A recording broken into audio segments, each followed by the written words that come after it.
नाना पाटलांचा जन्म 3 ऑगस्ट 1900 रोजी त्यांचं आजोळ बहे या गावी झालं होतं. त्यांच्या आईचं नाव गोजराव आहे, वडिलांचं नाव रामचंद्र पिसाळ पाटील. नाना पाटलांची प्रकृती सुदृढ होती. व्यायाम करणं, पोहणं, रानात जाणं, जवळच त्यांच्या मच्छिंद्रनाथाचा डोंगर होता, त्या डोंगरावर चढत जाणं, तिथून उतरत येणं हा त्यांचा बालपणीचा छंद होता. त्यांच्या वडिलांना वाटत होतं की आपल्या मुलांना शिकावं, पण गावात शाळा नव्हती. फक्त तिसरीपर्यंत शाळा एक गुरुजी चालवत होते. खोतांच्या घरात राहून जेवण खाणं करून नाना पाटील जोंडीच्या शाळेमध्ये जाऊन 1918 साली हरणा कुरळ फायनल हे त्यावेळची म्हणे 7वी शिकलेली शाळा, त्यावेळेला त्याला हरणा कुरळ फायनल म्हणत होते. तर 18 साली ते हरणा कुरळ फायनल पास झाले. ते गावातल्या चावडीमध्ये तलाठीच्या हाताखाली काम करायला लागले आणि त्याचा अनुभव घेत असताना त्यांनी तलाठ्याच्या नोकरीचा अर्ज केला सरकारकडं आणि त्यांना 1921 साली तलाठ्याची नोकरी मिळाली. त्यावेळेला त्यांचं वय 20 वर्षे पूर्ण झालेलं होतं आणि 20 वर्षे वय पूर्ण झालं त्याच वेळेला ते या भागामध्ये सगळ्या महात्मा फुलांनी स्थापन केलेला सत्यशोधक समाज, ज्याला राजर्षी शाहू महाराजांचा पाठिंबा होता, त्या सत्यशोधक समाजाचं खूप प्रसार ह्या ठिकाणी झालेला होता. नाना पाटलांना सुद्धा ह्या महात्मा फुलेंचा विचार छत्रपती शिवाजी महाराजांचा ते स्वतः गुरु मानत होते. त्यामुळे ह्या महात्मा फुल्यांच्या विचाराप्रमाणे त्यांनी आपल्या 20व्या-21व्या वर्षापासून सत्यशोधक समाजामध्ये काम करायला सुरुवात केली. अनेक वेळा प्रसंग असे असायचे की सामाजिक सुधारणा करू इच्छिणारे जे असायचे ते राजकीय लढ्यामध्ये फारसे प्रभावित नसायचे किंवा राजकीय लढ्यामध्ये असणारे अगदी टिळकांच्या सारखे, सावरकरांचे सारखे लोकसुद्धा सामाजिक सुधारणाच्या बाबतीत मात्र अतिशय पाठीमागे असायचे. त्यांना ह्या सामाजिक सुधारणा नको असायच्या. पण नाना पाटलांना मात्र सामाजिक सुधारणाही हव्या असायच्या आणि राजकीय लढाई त्यांची चालू असायची. सत्यशोधक समाजाचे काम चालू होतं, त्यामुळं रात्रीच्या प्रौढ शिक्षणाच्या शाळा त्यांच्या चालू असायच्या. त्याचबरोबर व्यसनमुक्तीचं त्यांचं काम चालू असायचं. त्यांनी स्वतःच्या एक गांधी लग्न पद्धती म्हणून लग्न पद्धती सुरू केलेली होती. त्यांची बहीण गंगूबाई यांचं 1936 साली त्यांनी त्यांचे सहकारी चळवळीमध्ये भाग घेणारे कुंडलचे नाथाजी लाड यांच्याशी करून दिले होतं. हे त्यांनी असं गांधी लग्न पद्धतीने केलेलं होतं. त्या लग्नाचा खर्च केवळ 9 रुपये आलेला होता. आपण ह्या कल्पनासुद्धा करू शकत नाहीत. आणि एका मांडवामध्ये त्यांनी 8-8, 10-10 लग्न त्यावेळेला लावून देऊन समाजाच्या या श्रद्धा बदलण्याचा प्रयत्न केला होता. यामध्ये एक होत होतं, मुलींच्याकडच्या आईवडिलांना अमाप खर्च व्हायचा, त्यासाठी ते कर्जबाजारी व्हायचं. ते काढलेलं कर्ज फेडण्यासाठी त्याला पुन्हा आयुष्यभर सावकाराच्या दाराला जावं लागायचं आणि आपली मोठेपणा दाखवण्यासाठी मुलाच्या बाजूने तसाच खर्च केला जायचा आणि दोघांच्याकडूनही सावकाराचं उंबरट जवळ सावकारी कर्ज करायचं. हा खर्च कमी करून सावकारी पाशातून हे शेतकरी वाचवण्याचा त्यांचा मोठा प्रयत्न होता आणि त्याला चांगल्यापैकी त्यांनी यश आणलेलं होतं. झालं तर त्यांच्या सुरली तलाट्याहून त्यांची वाठारला बदली झाली.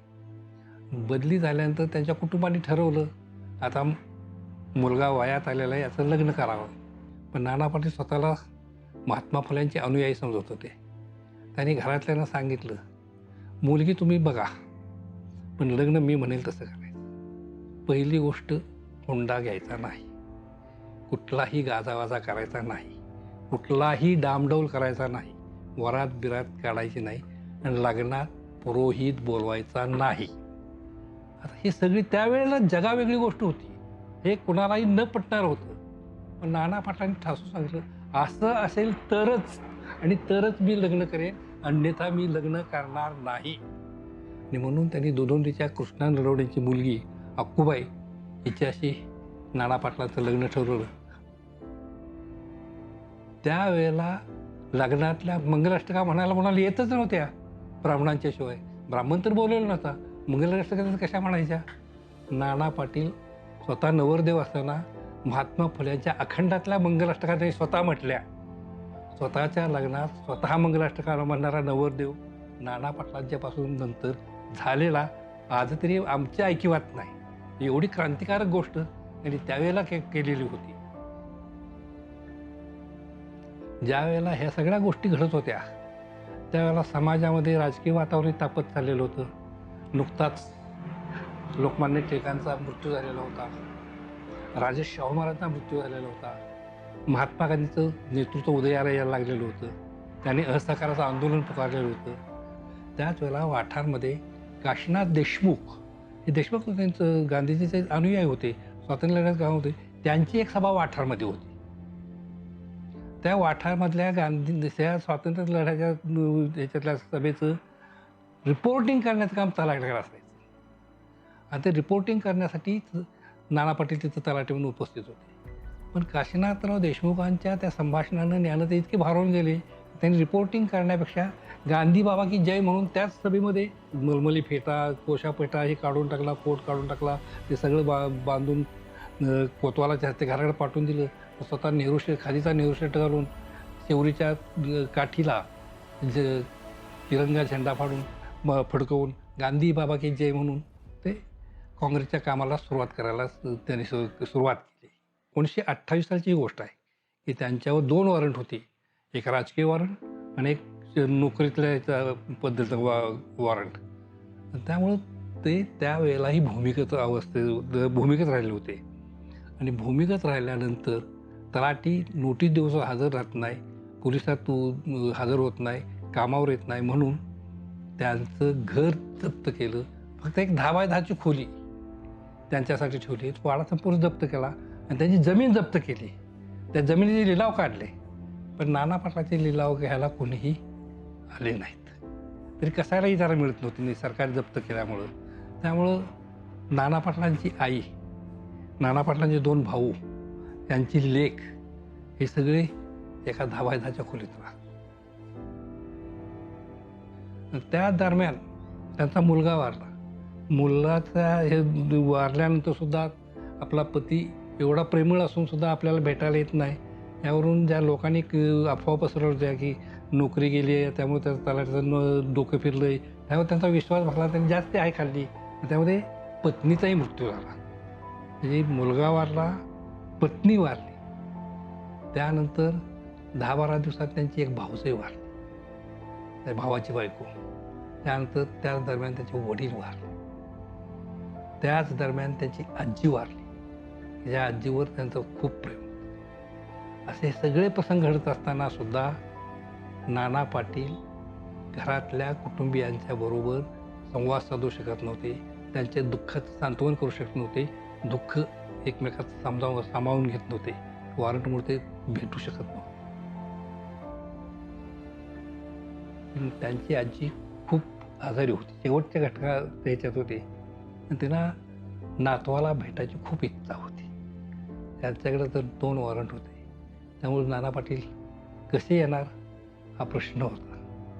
त्यामुळे पोलिसांना वाटत होतं की आजीला भेटायला नाना पाटील नक्कीच येणार. त्यामुळे त्यांनी पोलिसांनी गावाला हे तर वेढा टाकलेला होता. पण ते आले, शेतकऱ्याला वेश घेऊन काय करून आले. आणि ते आले, आजीचं डोक्यावर मांडीवर घेतलं केलं आणि नातवाकडे पाहिलं आणि आजीनं प्राण सोडला.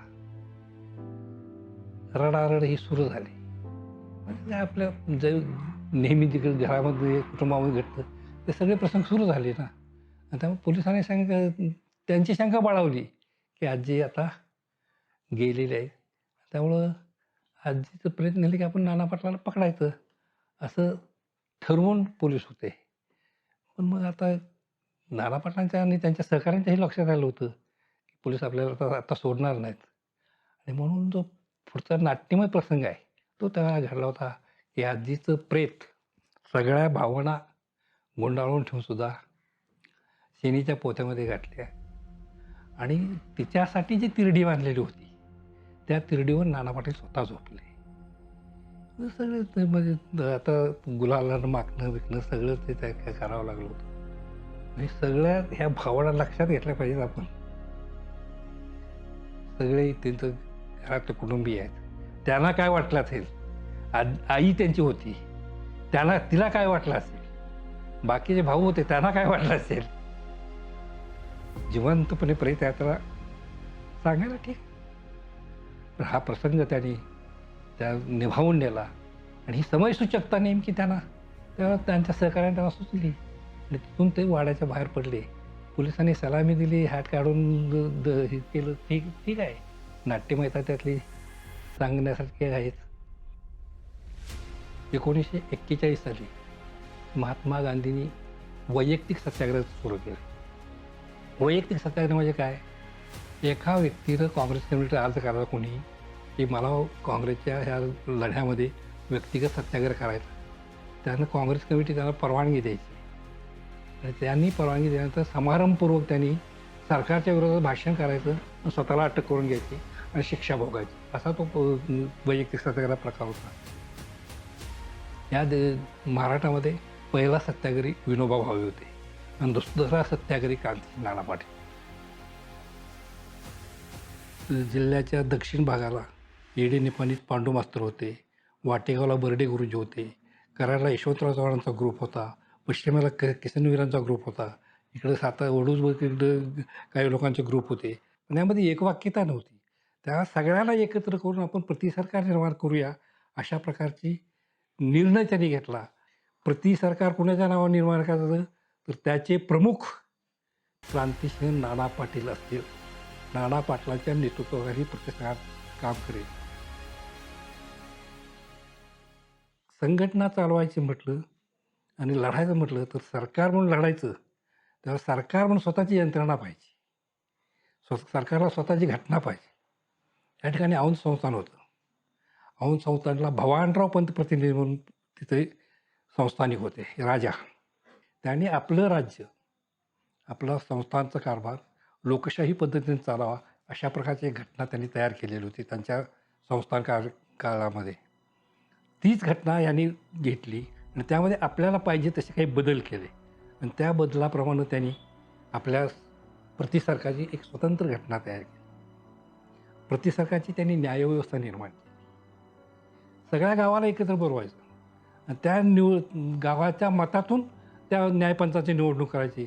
5, 7, 9 लोकांची न्यायपंचायत निवडायची आणि त्या न्यायपंचायतीनं त्या गावाचा कारभार करायचा. खटली चालवणं काय असेल ते सगळं. त्या न्यायपंचायतीनं दिलेला न्याय मान्य नसेल तर 10-20 गावाची मिळून एक ग्रुप न्यायपंचायत असायची. त्या ग्रुप न्यायपंचायतीकडे अपील करायची संधी असायची. तोही न्याय मान्य नसेल तर कुंडलमध्ये त्यांचं प्रिव्ही काउन्सिल होतं. त्या प्रिव्ही काउन्सिलमध्ये त्यांनी अपील करायचं आणि त्या ठिकाणी जो काय निर्णय होईल तो मात्र फायनल. त्यामध्ये पुन्हा बदल नाही. त्याची अंमलबजावणीच करायची. ह्या प्रकारानं त्यांनी स्वतःची न्यायव्यवस्था निर्माण केली होती आणि त्यावेळेच्या सातारा जिल्ह्यामध्ये त्यांनी जवळ 750 गावांच्यामध्ये या स्वतःच्या न्यायव्यवस्था निर्माण केल्या होत्या. या ठिकाणच्या ब्रिटिशांची न्यायव्यवस्था कोलमडून गेलेली होती. त्या न्यायालयात खटली चालायला तयार नव्हते. त्याची कारण होती की प्रतिसरकारच्या न्याय कमिटीमध्ये अत्यंत कमी खर्चामध्ये न्याय मिळत होता आणि त्याची ताबडतोब अंमलबजावणी होत होती आणि ब्रिटिशांच्या न्यायालयामध्ये वेळेचा अपव्यय तर होतच होता. खटल्याला तारखा मिळत होत्या. न्याय स्वस्त मिळत नव्हता. तो ह्या न्यायालयामध्ये लोकांचा विश्वास वाढत गेलेला होता. न्यायालयानं दिलेला न्याय अंमलबजावणी राहण्यासाठी वेगळी यंत्रणा पाहिजे म्हणून त्यांनी तुफान दल निर्माण केलं. जवळजवळ 5,000 तुफान सैनिकाचं तुफान दल त्यांनी तयार केलं होतं. एक वेळ हाक दिली आणि कृतीचा कार्यक्रम आखला तर का कुठं काय असले प्रश्न न विचारता जिथं सांगितले असेल त्या ठिकाणी ज्या सांगितलं असेल त्या वेळेत सगळ्यांनी हजर व्हायचं असं एक बंधन त्याच्यामध्ये होतं. त्यामुळे स्वतःची न्यायव्यवस्था होती, स्वतःची तुफान सेना होती. तर हे चालवायचं तर हा पैसा पाहिजे. त्यानंतर त्यांनी एक अभ्यास केला की मिरजेपासून पुण्यापर्यंत एक रेल्वे प्रत्येक महिन्याच्या पहिल्या आठवड्यात ती रेल्वे जात असते. तिला 2 डबे असतात. त्यामध्ये कॅश असते. ती कॅश सरकारी नोकरांचा पगार करण्यासाठी वाटप असते. हेच पैसे आपण लुटायचे असं त्या क्रांतिकाऱ्यांनी ठरवलं. ठरल्या योजनेप्रमाणे त्यांनी ते आपली लूट केली. त्यामध्ये त्यांना जवळजवळ 19,500 रुपये त्यावेळेचे मिळाले होते. त्यामुळे सरकार चालवण्यासाठी जी प्राथमिक गरज होती ती त्यांची प्राथमिक गरज पूर्ण झाली होती.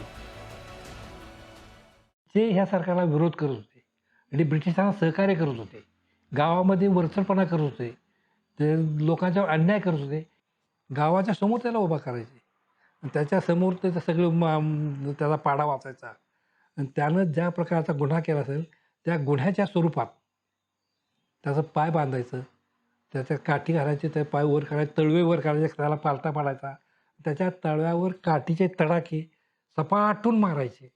एक 10 काट्या, 20 काट्या, 25 काट्या, काय त्याच्या गुन्ह्याचं स्वरूप असेल अशा प्रकारे त्याला 10 काट्याचे पत्री मार, 20 काट्याचे पत्री मार, 15 काट्याचे पत्री मार, अशी शिक्षा त्याला सुनावली जायची. पण टाचेवर काठीनं फटके मारणं ही म्हणजे करणं म्हणजे पत्री मारणं असं होतं.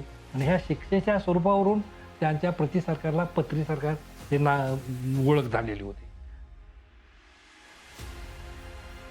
त्या देशामध्ये अनेक ठिकाणी प्रति सरकार निर्माण झालेली होती. आताच्या प्रति सरकारामध्ये इतर प्रति सरकारमध्ये फरक काय, तर सातारचं प्रति सरकार एकदा निर्माण झालं ते शेवटपर्यंत टिकलं.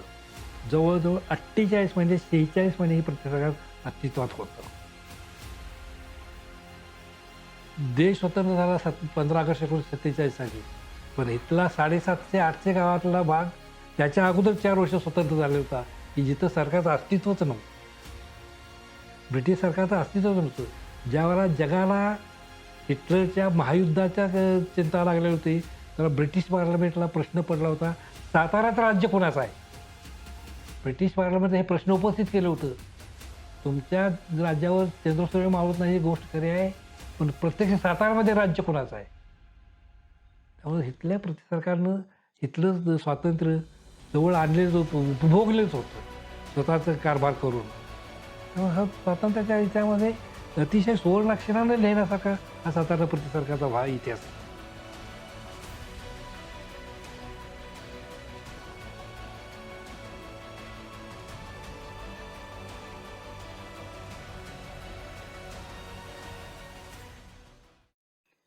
क्रांतिकारक हा सुद्धा माणूस असतो, त्यालाही अंतःकरण असतं. याचा अनुभव आम्ही अतिशय जवळून घेतलेला आहे. त्यांच्या घराचा एक भाग म्हणून, त्याच्या रक्ताचा भाग म्हणून हे जवळून पाहिलेलं आहे. ते इथं आल्यानंतर लोकांच्या घराण्यातून जायचे. अनेक वेळा घराण्यातून त्यांना मुलीशी बोलायला वेळ कमी मिळायचा, पण ज्यावेळेला वेळ मिळायचा त्यावेळेला ते कडकडून एकमेकांना भेटायचे. माझ्या हाताचं त्यावेळेला ऑपरेशन झालेलं होतं. दादा त्यावेळेला दिल्लीत खासदार होते. तिथून त्यांची पत्रं यायची आणि ते चौकशी करायचे, सुभाषचं ऑपरेशन कसं झालं आहे, आता बरं आहे का. आणि त्या पत्रामध्ये त्यांच्या संबंधातल्या सगळ्या लोकांची नावं असायची. त्यामुळं आमच्यावर त्यांचं खूप प्रेम होतं.